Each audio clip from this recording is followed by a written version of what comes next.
Muy buenas tardes, como tengan todos. Muchas gracias por estar el día de hoy conmigo aquí para compartirles este webinario que se ha preparado especialmente para cada uno de ustedes. Les pedimos de una manera especial, vamos a dar inicio, que mantengan sus cámaras y micrófonos apagados para poder tener mejor transmisión al momento de la reproducción del sonido, la reproducción de los videos, la reproducción incluso de la presentación que el día de hoy tengo por hacerle.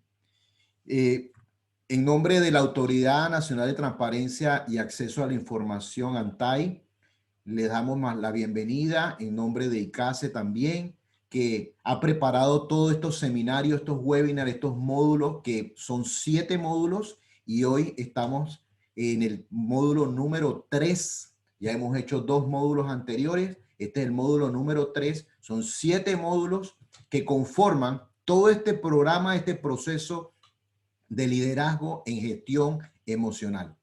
Una de las palabras más trilladas, una de las palabras más estudiadas, tiene que ver con el tema del liderazgo. Liderazgo en nuestras familias, liderazgo en las organizaciones, en las instituciones, en las ONG, en todo se habla mucho del tema del liderazgo. Poco se habla del liderazgo personal, liderazgo emocional. Y está comprobado que para poder realmente ser líderes en la historia, necesitamos primero liderarnos a nosotros mismos. Tenemos que ser constructores de pensamientos y proteger nuestras emociones.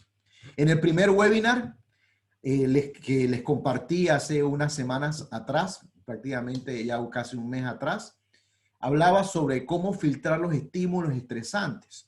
Cada uno de los estímulos que nosotros tomamos o recibimos del exterior son tomados por nuestros sentidos sensoriales. Esos sentidos sensoriales traducen esa información en información que queda grabada dentro de nuestra memoria y nos hace referencia de las acciones futuras que nosotros vamos a tener.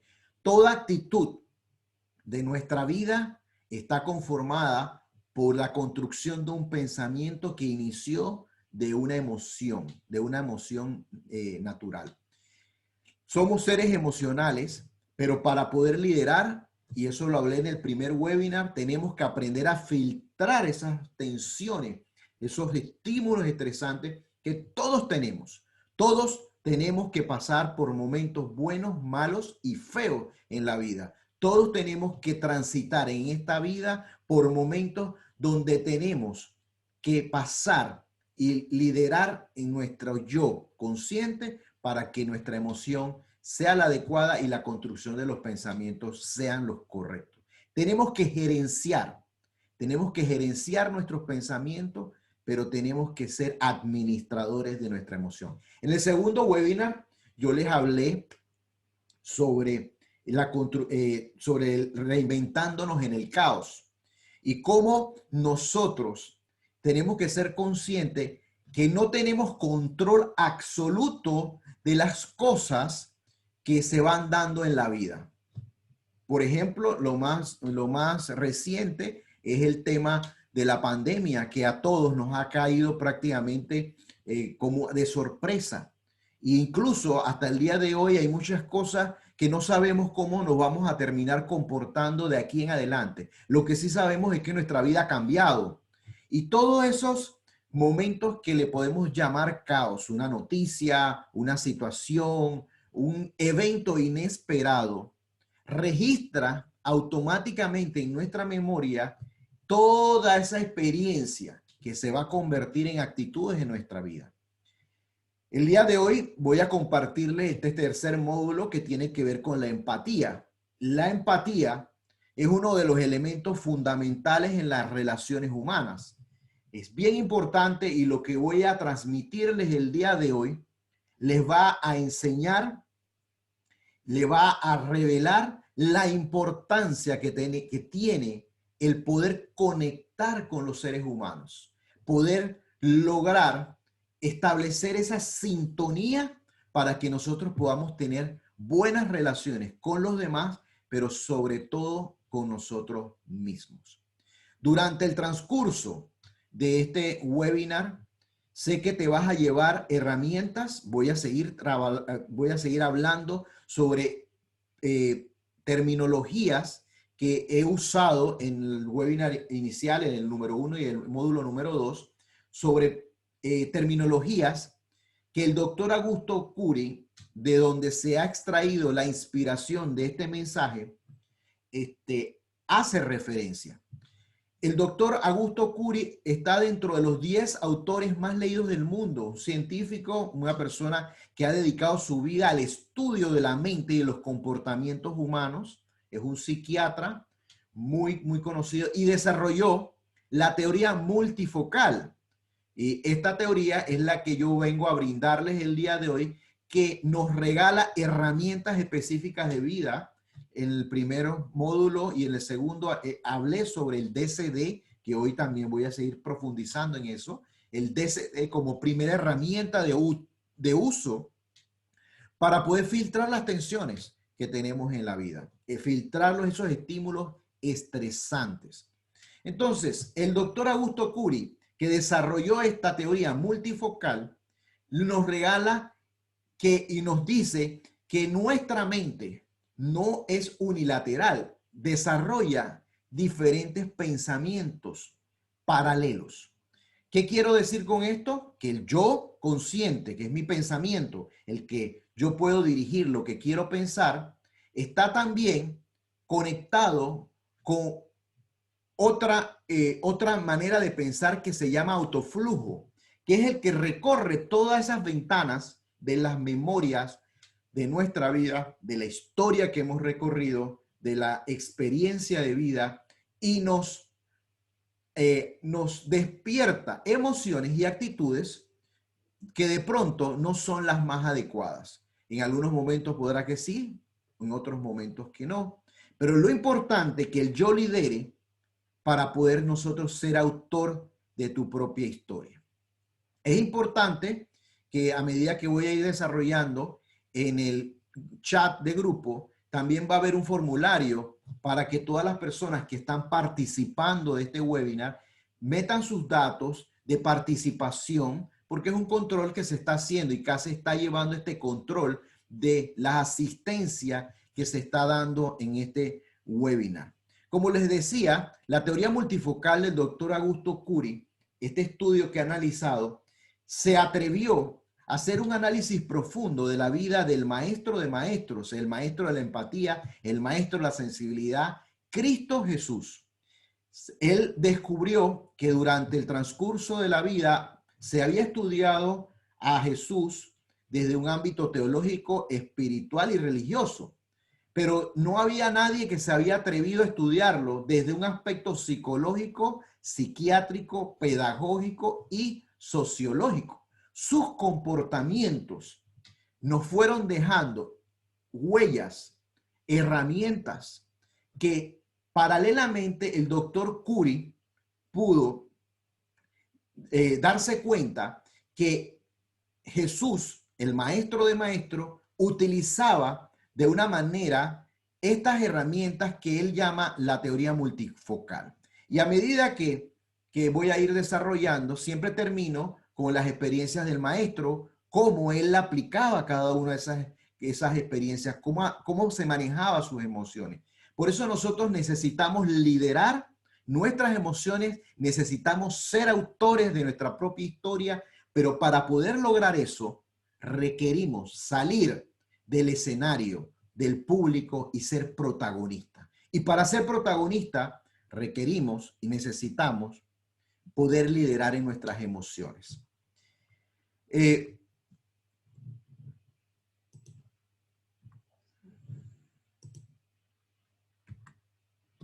Esta imagen que les presento en este momento, quisiera narrar un poquito una historia. Ustedes saben que los niños, cuando son pequeños y están en los jardines, pero específicamente quiero narrar un poquito una historia sobre un niño que fue a un parque. Y saben que en esos parques hay como una reunión de niños. Todos los niños están reunidos. Pero resulta ser que un niño se golpeó y empezó a llorar. Al empezar a llorar, se acercó otro niño viéndolo, viendo su acción y el llanto, y lo trató de consolar. Pero en ese momento que él se acercó y lo consoló, podríamos decir que esto se llama empatía, pero realmente esto no es empatía, porque vemos en momentos dados, y yo no sé si ustedes han visto esa experiencia, que un niño empieza a llorar y de pronto todos los niños empiezan a llorar y no se sabe ni siquiera por qué están llorando. Es como un llanto colectivo que se está desarrollando. Ese llanto que se asemeja o que copiamos, no es empatía. Eso le podríamos decir que son nuestras neuronas espejo, que copiamos cosas que de pronto no entendemos, que no comprendemos. Sin embargo, este niño, viendo la situación de este niño llorando, se acercó a su madre, la agarró de la mano y la llevó al niño para que la madre lo consolara. Eso sí es empatía. Y la empatía al final es un rasgo que yo podría decir de suma importancia en el desarrollo de la inteligencia emocional. Gardner, un autor, nos hace referencia a ella a la hora de explicar las inteligencias, la inteligencia interpersonal y la inteligencia interpersonal. Y el concepto de la empatía viene del griego realmente, que significa empapates, que significa sentir, que se hace referencia a la capacidad humana de sentir o compartir, o podría decir percibir la experiencia subjetiva de otra persona, lo que otra persona está sintiendo, lo que otra persona está pasando en un momento dado. Por eso decía que empatía sí era cuando el niño se acercaba y buscaba a su madre, que lo podía consolar a ese niño que aún no siendo su madre, sabía que ella podía hacer algo que también había hecho en algún momento por él. Eso es una conexión inmediata, natural, que nosotros todos tenemos en nuestra vida. Y esta capacidad de la empatía es una capacidad cognitiva del ser humano. Y a mayor nivel podemos gozar de relaciones saludables, afectivas y de mayor fuerza. Por eso es necesario trabajar. Por eso es necesario nosotros poder lograr trabajar en esto que llamamos empatía. Pero ¿qué pasa si volvemos a ese mismo parque donde se suscitó esa situación, donde todos esos niños lloraban, donde ese niño trajo a su madre para que consolara al otro? ¿Qué pasaría si luego de 30 años llegamos a ese mismo parque y nos encontramos con una escena muy parecida o una escena donde se ve una situación clara, una situación que se está viviendo en el momento? ¿Cuáles serían nuestros comportamientos? ¿Estarían sometidos a nuestras creencias, a todos los registros que hemos ido haciendo a través de nuestra memoria?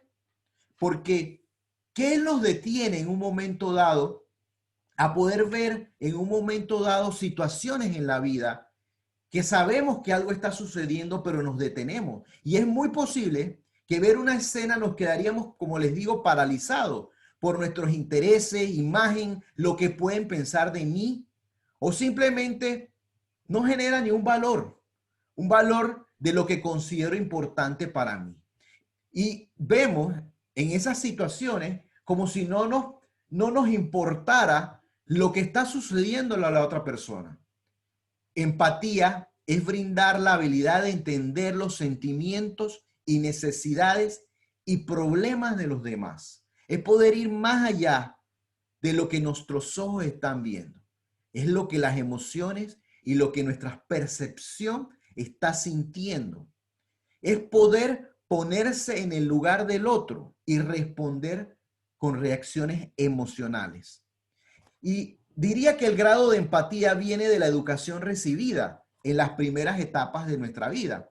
Yo en algunos webinars pasados también comentaba, yo vengo de una familia, yo me crié con mi abuela los primeros 5 años y tenía una condición. Para mí la escuela era un lugar que no era muy agradable debido a que tenía una condición de aprendizaje que me dificultaba llevar el ritmo de los otros niños. Y por supuesto, los profesores en esa época no sabían manejar este tipo de situación. Un niño que tuviera algún tipo de condición que desarrollaba otro tipo de habilidades, pero los aprendizajes eran más lentos, por consiguiente, te ponían en una posición diría, inferior, o por lo menos así me sentía.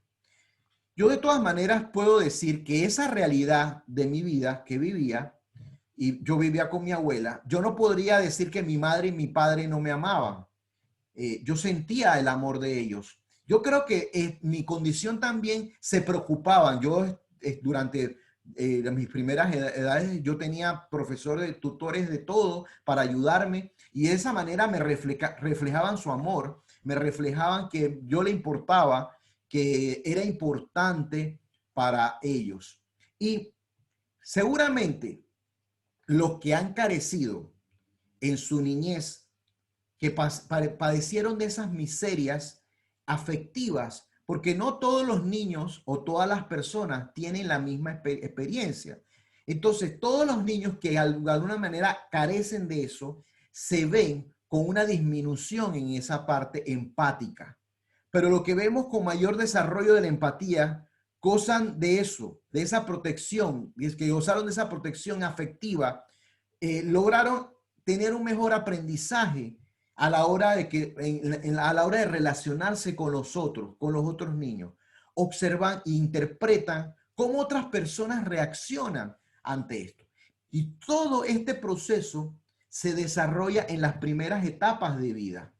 Entonces, cuando nosotros nos vemos puestos en un lugar que ha pasado 30 años, en un lugar donde vemos situaciones, lo que está rigiendo en un momento dado no es la empatía, sino nuestros propios intereses. Y por eso, ser capaz de prestarse atención a uno mismo es un requisito previo para tener la capacidad de prestar atención a los demás, el sentirse a gusto con uno mismo, es la condición necesaria para relacionarse con los otros. Eric Fromm. O sea, tenemos que ser capaz de prestar atención de eso que para nosotros es un requisito previo para poder tener la conexión con otras personas. Por eso, esta habilidad no se desarrolla de una buena manera si primero no se alcanza tener conciencia, conciencia clara de nuestros sentimientos, de nuestras emociones.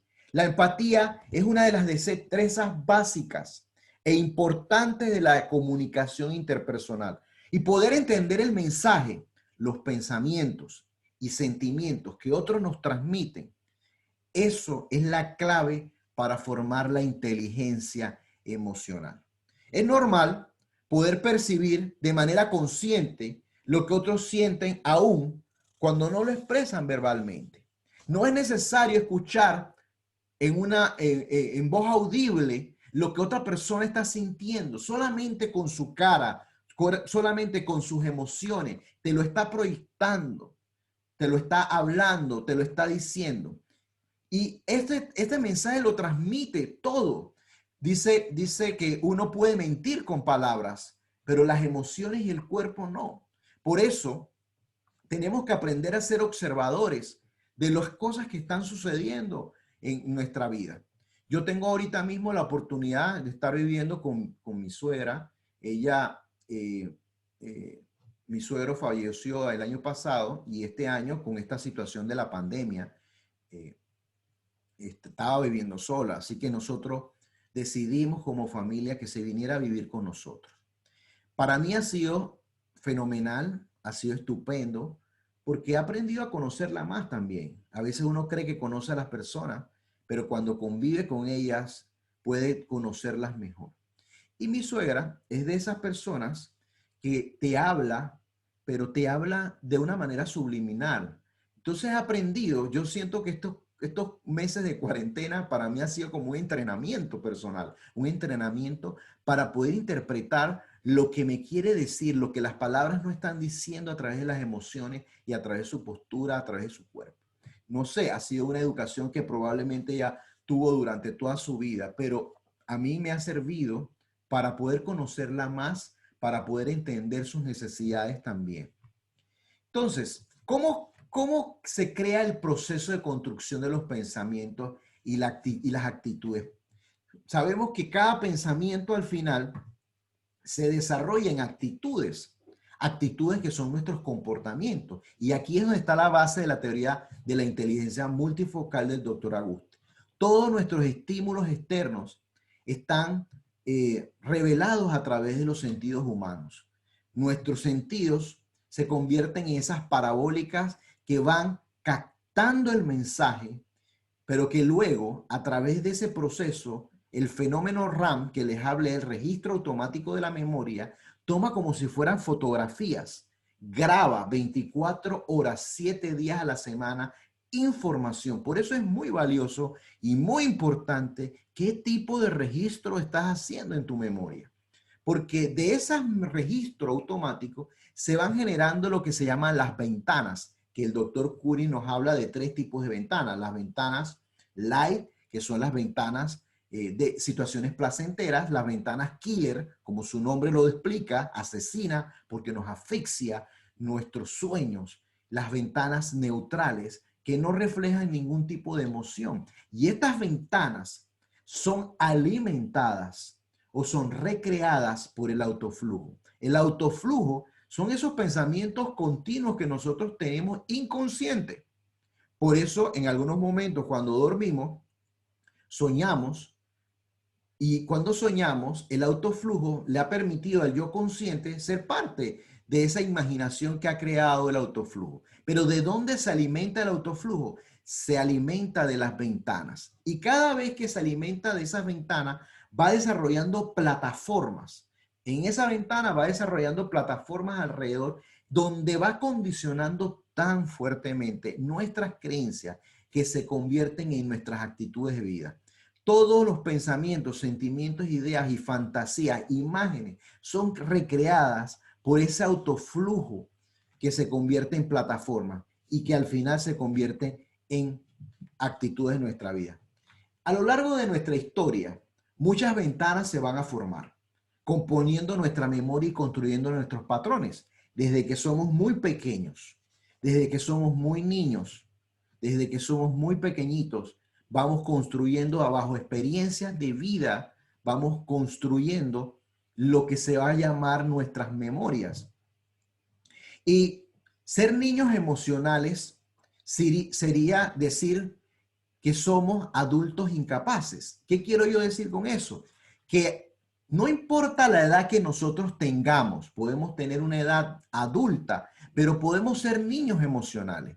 Y también me he encontrado con niños que son bastante maduros en sus emociones y saben manejar sus emociones.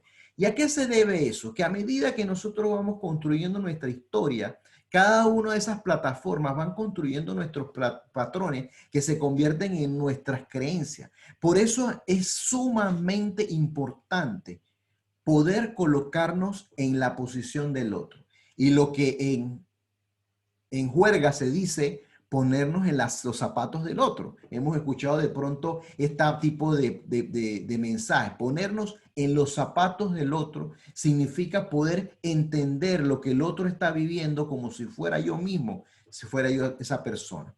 Entonces, como les explicaba, cada una de estas plataformas se van a ir desarrollando, que van a ir desarrollando nuestros patrones, y la única manera de poder nosotros trabajar en nuestras conductas, necesitamos por fuerza reeditar nuestra memoria. Sabemos que todo registro que está en nuestra mente no va a poder nunca ser borrado, porque ya fue vivido, pero podemos reeditar. Quiere decir que si yo tengo un acontecimiento desagradable en mi vida, puedo, a través de la teoría multifocal, crear plataformas alrededor que nos permitan poder tener una mirada paralela, diferente a la que nosotros estamos teniendo.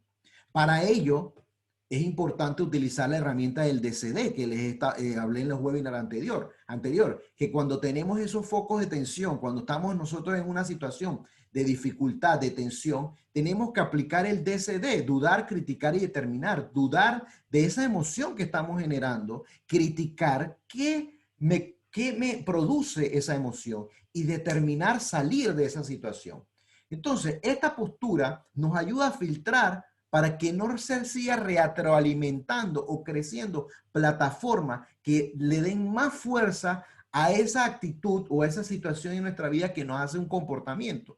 Pero para nosotros poder retitar, y eso lo voy a hablar en los próximos webinars, en el próximo webinar les voy a dar solamente como una abreboca, un adelanto de la segunda herramienta que voy a hablar, que se llama la mesa redonda del yo. Si sabemos que el DCD se utiliza en los focos de tensión, en los momentos que estoy tenso, en la mesa redonda del yo se utiliza en los momentos plácidos, en los momentos de tranquilidad, en los momentos donde me siento tranquilo. Esa mesa redonda del yo es donde se tiene que trabajar para poder lograr reeditar los papeles de nuestra memoria.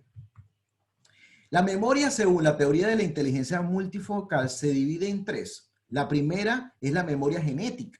Y la memoria genética es la que surge en la aurora fetal, donde están nuestros comportamientos básicos, nuestros instintos, el hambre, la sed, la necesidad de inclusión y del miedo. Eso que naturalmente hacen los niños de llorar porque tienen hambre, esos reflejos, esa memoria también es creada dentro del vientre de la madre.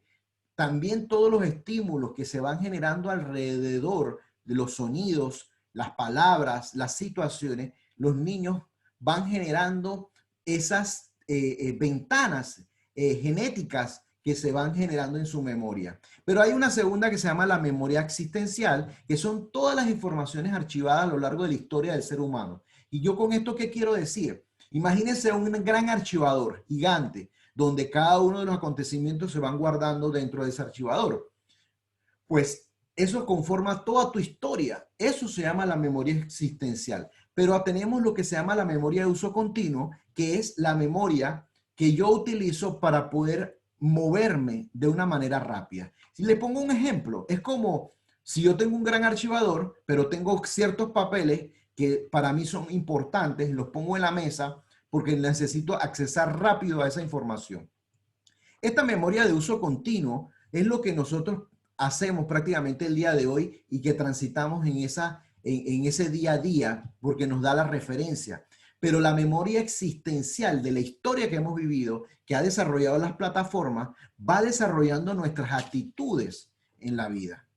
Y todas estas actitudes, de alguna manera, esos estímulos externos o internos, se detonan a raíz del gatillo de la memoria. ¿Qué quiero yo decir con el gatillo de la memoria? Es como un disparo inconsciente que abre millares de ventanas dando significado a esos estímulos. Cuando tenemos una situación, es como si fuera un disparador que se conecta inmediatamente con esa situación y te abre diferentes ventanas. Y el autoflujo lo que te va a recrear son fantasías, imágenes.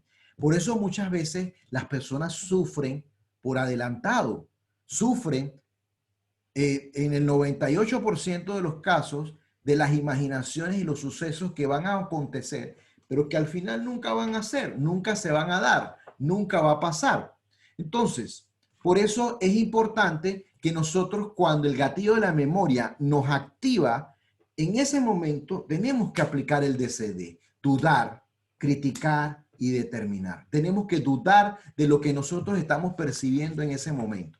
Segundo, a partir de esta apertura, el autoflujo o el yo es anclado y determina la psiquis produciendo ideas de pensamiento y fantasía y reacciones, que era lo que les comentaba ahorita. Y el gatillo de la memoria prepara ese escenario para que el autoflujo y el yo comiencen a escenificar. O sea que el gatillo juega un papel sumamente importante dentro de este proceso. Juega un papel sumamente importante porque es el activador, es el que nos detona todas las situaciones. Pero ya sabemos que para poder activar o poder contrarrestar eso, necesitamos filtrar los estímulos estresantes y para ello tenemos que aplicar, vuelvo y repito, la herramienta del DCD. Empatía. ¿Qué es la empatía? La empatía es esa capacidad humana de sentir. Es como, yo diría, como un baile. Es una magia que surge. Y yo le pondría un ejemplo. A los que les gusta bailar, todos los que me están escuchando en este día, ¿en algún momento de tu vida has bailado con una persona que tienes tú ganas de bailar, pero lo que termina es que te está pisando y te está pisoteando todo o toda? ¿Cómo te sientes cuando esos pisotones vienen? La empatía es esa capacidad de generar un baile. Es como permitir entrar en ese campo de la emoción del otro. Es poder bailar al mismo ritmo y al mismo sentimiento. Qué maravilloso es poder bailar con una persona que sabe bailar. Qué maravilloso que nos podemos acoplar a los mismos ritmos. Y eso al final es empatía. La empatía es una competencia que es casi imposible sintonizar en los estados de ánimo de otras personas. Pero es importante las expresiones no verbales que cumplen estas tres funciones que hoy les voy a hablar. Es importante porque no estamos hablando de lenguaje, estamos hablando de cuerpo y de emociones. Las expresiones no verbales juegan un papel muy importante en esta generación de la empatía, porque nos facilitan, uno, la comunicación de los estados de ánimo. Ya yo sé cómo la otra persona puede estar sintiéndose. ¿Cuántas veces tú quieres hacer algo y te sientes con un estado de ánimo como agradable, chévere, te sientes y tu postura, tu movimiento, tus sensaciones, tu habla es totalmente diferente a cuando tú tienes un estado de ánimo totalmente contrario? Pero ¿cuántas veces nos pasa en la vida que nos encontramos en el camino con personas que pareciera que tuviéramos el norte y el sur? Yo tengo un ánimo y la otra persona no le estoy detectando que está desanimada y entonces es como si estuviéramos bailando, la estuviéramos pisoteando, porque podemos hacerla sentir a la otra persona que a nosotros no nos interesa y no nos importa. Y es simplemente porque no hemos logrado alcanzar esa capacidad de conexión. Entonces, las expresiones no verbales cumplen tres funciones, como les dije. Uno, facilitan la comunicación de los estados de ánimo. Número dos, regulan la manera como otros reaccionan ante nosotros. Y número tres, facilitan la interacción social. Cada vez que nos socializamos, cada vez que conectamos con los demás, la empatía nos ayuda, es como un medidor, es como un conector que todos nosotros tenemos y que tenemos que aprender. Y no hay una edad para poder desarrollarlo. Lo tenemos desde niño, lo vamos desarrollando, pero las experiencias de la vida en algunos casos nos obliga a trabajar más en la empatía que otras personas. Pero todos necesitamos ser empáticos para poder entrar y vivir en esa experiencia. Tenemos que aprender a ponernos en los zapatos del otro. Y para poder lograr esta empatía, necesitamos, número uno, escuchar. Escuchar lo que las palabras no están diciendo. Escuchar lo que los sonidos no están revelando. Escuchar lo que los sentimientos de las emociones y el cuerpo nos están diciendo. Es poder observar los comportamientos que las personas tienen.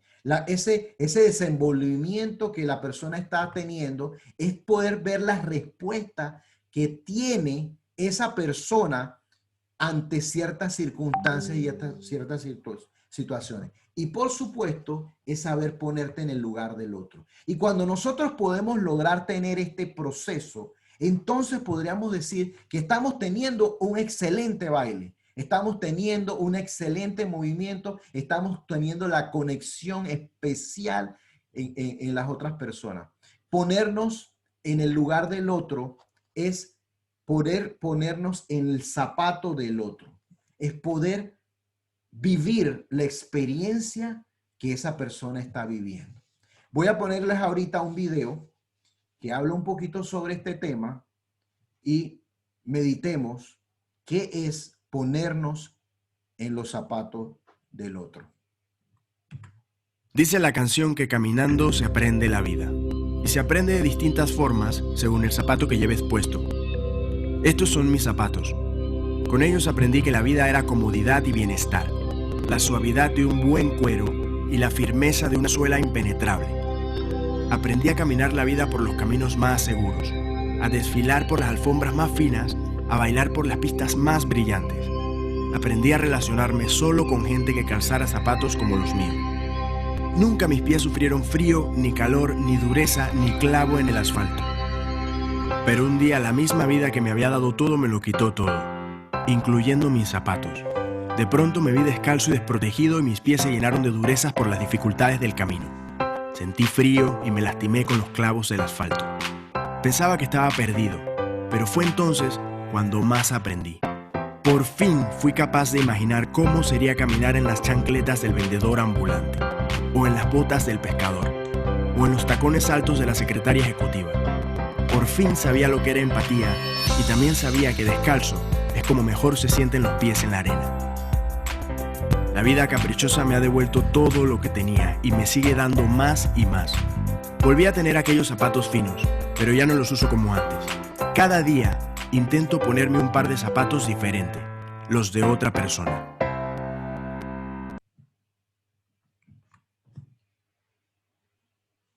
Esta imagen nos muestra un zapato viejo.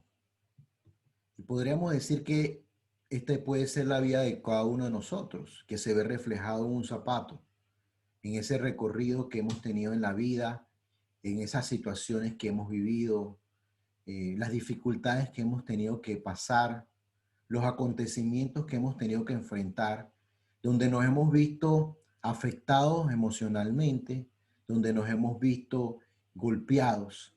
Y podríamos nosotros ser como este par de zapatos, que cuando lo vemos pareciera que fuera inservible, que no tuviera ya ningún tipo de función, pero no sabemos la historia que trae ese zapato. Cada uno de nosotros tiene una historia en la vida. Cada uno de nosotros tiene una experiencia en la vida. Cada uno de nosotros está escribiendo capítulos en esa historia de la humanidad. Y por supuesto, las condiciones y las realidades que vivimos nos pueden afectar, nos pueden golpear, pero también nos pueden hacer juzgar a los otros porque vemos una apariencia totalmente diferente. Yo les contaba que en mi niñez, para mí era muy difícil todo el tema del colegio por mi condición. Les comentaba al principio, esa condición de estudio me marcó una dificultad en el aprendizaje, pero sin darme cuenta me fue empujando a poder trabajar en las partes de las relaciones humanas.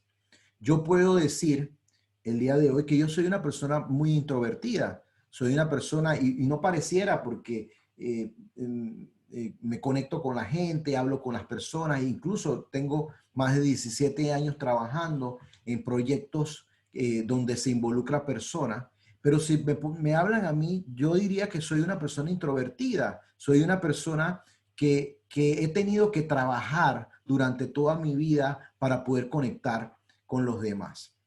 Como la escuela para mí era muy difícil, mi padre, que jugó un papel muy importante en toda mi relación de vida, él me decía que las personas importantes eran las que tenían negocio, que tenían que trabajar y que hacían cosas, hacían negocios, empresarios. Entonces, de alguna manera, yo realmente lo único que quería en mi vida era ser importante. No era tanto en los estudios ni nada. Entonces, puse mi primer negocio, vendía bolsas de vegetales casa por casa. Yo tocaba las puertas, tenía 13 años, tocaba las puertas, me sobreponía en la realidad y la situación porque me daba mucha vergüenza tocar la puerta, pero no era una vergüenza por temor, sino una vergüenza de no poder cumplir las expectativas. Pero sin darme cuenta de ese sacrificio de tocar la puerta, no sé qué hacía, porque no sé qué hacía que la gente me comprara. Si era ver a un niño con ganas de alcanzar sueños, ver ese niño que tocaba con ímpetu las puertas o que realmente ofrecía algo que necesitaban las personas. Pero eso de alguna manera me ayudó en mi vida, en todo ese proceso, a esforzarme, a poder conectar con las necesidades de los demás. Todos absolutamente todos en la vida tenemos experiencias donde la vida nos brinda oportunidades de poder conectar con las necesidades de los demás. Pero a veces vemos unos zapatos como estos y tendemos a juzgar. Juzgar la vida de otro es muy fácil. Vivirla sería convertirla en un gran reto en nuestra vida.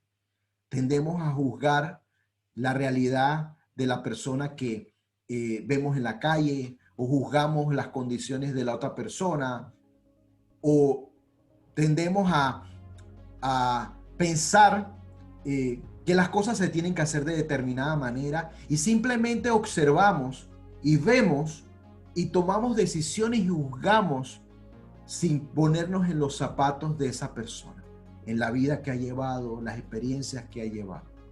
Realmente yo podría decir que cuando tocaba la puerta en esas casas y me abrían y me compraba, nadie podía ver la historia que yo tenía detrás. Esa historia precaria, esa historia de incapacidad, esa historia de frustración, esa historia que me hacían sentir los demás como que fuera inferior. Nadie podía ver esa historia, solamente veían ese niño que intentando lograr. Pero esa experiencia de vida me ha llevado de ser un vendedor de vegetales a un vendedor de sueños. Cada una de las cosas, compañeros, que vivimos son elementos fundamentales e importantes en nuestra historia. Podemos rescatarlas, podemos tomarlas, podemos hacerlas conciencia. La empatía es uno de las importancias, es uno de los grados de importancia más grandes para poder entender la humanidad. Poder ponernos en los zapatos del otro nos haría cambiar nuestra manera de pensar y por consiguiente cambiaría nuestra manera de vivir. Por eso hoy, tú que me estás escuchando, yo quiero hacerte la pregunta: ¿cómo es tu vida? ¿Tiendes a juzgar a los demás? ¿Tiendes a hacer opiniones adelantadas? ¿Tiendes a pensar por adelantado? ¿Cómo son tus comportamientos?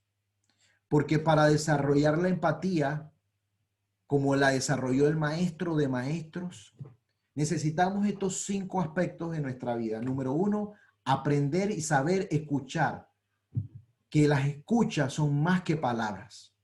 Escuchar lo que el otro me está transmitiendo con sus sentimientos más allá de sus palabras. Es la capacidad de colocarse en el lugar del otro, es percibir su dolor, su necesidad social. ¿Qué está necesitando el otro? Es penetrar en el corazón por medio de su mirada. La mirada es la ventana del alma. En esa mirada te revela todo lo que hay en su interior, en todo lo que hay dentro de otra persona. Es interpretar lo que las palabras no me están diciendo, lo que las imágenes no revelan. Y por supuesto, tener presencia. Fundamental, tener presencia. Y tener presencia es estar en el momento preciso, en el lugar correcto y a la disposición del otro. ¿Han tenido la experiencia de hablarle a alguna persona y sentir que esa persona no te está prestando atención? ¿Has hablado con alguna persona que tú le estás hablando y está conectada el celular, te mira y sigue escribiendo?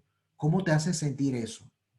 ¿Cómo te hace sentir cuando tú te acercas a contarle la historia a una persona, algo que para ti es importante, y la persona está haciendo algo y no deja lo que está haciendo para tener la presencia, para estar allí al servicio del otro? Si nosotros queremos ser felices en la vida, si nosotros queremos alcanzar ese nivel de empatía, tenemos que aprender las experiencias que el maestro de maestros nos enseñó, el maestro de la empatía. Para terminar, quiero culminar con ciertas experiencias que siempre comparto, porque la inteligencia multifocal del doctor Augusto Curi fue confrontada con los comportamientos de Cristo, con los comportamientos del Señor. Acordémonos que estamos analizando los comportamientos de este hombre, del hombre Jesús, bajo los ángulos psicológicos, sociológicos, pedagógicos y no bajo los ángulos teológicos o religiosos. Él nació en un pesebre, no frecuentó una facultad como muchos de nosotros pudimos haber alcanzado estudios y preparación. Nunca fue a una universidad, era carpintero de profesión, no se distanció a más de 300 kilómetros de distancia del lugar donde él nació. No tenía un equipo de marketing, no poseía ejércitos, no controlaba a las personas. Sin embargo, se hizo reconocer como el mayor líder de la historia. Él invitó personalmente a un pequeño grupo que pasara la prueba, un pequeño grupo de jóvenes que lo siguiera, pero de cerca, que estuvieran con él. Su elección fue extraña, una elección que yo creo que ni tú ni yo lo hubiéramos hecho. Una elección donde sus características de las personalidades de aquellos que él llamó, que ellos poseían, no eran recomendables, yo digo que para nadie. Eran tensos, iracundos, impulsivos, inseguros, exclusivistas, egoístas e incluso individualistas. Probablemente yo diría que ninguno de ellos pasaría ninguna prueba, ningún test psicológico de ninguna empresa y ni siquiera sería una de las personas contratadas por nosotros mismos. Al menos que había sido de pronto Judas, que aparentemente era el más culto de todos, porque era de la tribu de los celotes y los celotes eran personas bastante educadas y con mayor vocación social, pero fue el que más frustró a Jesús. Era un poco, ¿cómo diría? Él supo aprender a liderar en esas situaciones. Era un gran gestor de personas, sabía trabajar, trabajar en equipo, exponer y no imponer sus pensamientos, lo que él analizaba, lo que él pensaba. Él motivaba a las personas a ser mejor, a utilizar su creatividad. Sabía cómo transformar sus sueños en realidad. Para el maestro de maestros, el destino no era inevitable. Él sabía que él tenía que morir, que era parte de su historia, de lo que él tenía que vivir. Él sabía que habían dos maneras de calentarse en esos inviernos existenciales, en esos momentos de dificultad, usando madera o usando semilla, una madera seca o una semilla. Él no estaba preocupado con resultados inmediatos, así que él no usó nunca la madera, porque él sabía que al utilizar la madera significaba que iba a volver a tener frío. Él prefirió plantar semillas en cada una de esas mentes de esos discípulos, de esas personas que lo siguieron. Él supo trabajar en ellos, en esa semilla de la generosidad, en la semilla de la capacidad de pensar antes de reaccionar, en la habilidad de colocarse en la posición del otro, de la psiquis de esos alumnos. Trabajó en sus pensamientos. Cuando murió parecía que todos sus sueños serían sepultados, pero el mayor favor, todos lo sabemos, que el mayor favor que se le hace a una semilla es enterrarla, porque si no la enterramos no germina, no se hace un gran bosque. Sus conflictos, sus conflictivos alumnos fueron transformados en una casta de pensadores. ¿Y cuál fue el resultado? Obtuvo un gran bosque, el bosque que hoy somos más de 2.000 millones de cristianos en el mundo, incluso a las personas que no son cristianas consideran a Jesús, el maestro de la empatía, como un líder excepcional. La historia se divide antes y después de Cristo. Fue un hombre excepcional, un hombre sin igual, fue un hombre que marcó su historia. Y el resto de la humanidad, que incluso ni siquiera practica ningún tipo de religión, lo reconoce también, reconoce eso. Jesús conquistó a la humanidad sin derramar una gota de sangre, hablando sobre el fenómeno del amor, de la paciencia, el perdón, de la solidaridad y de la inclusión social. Fueron sus elementos que a través de la empatía colocó en la mente de cada uno de esos jóvenes aprendices y que hoy nos las ha querido también regalar. Yo con esto quiero terminar este módulo de empatía.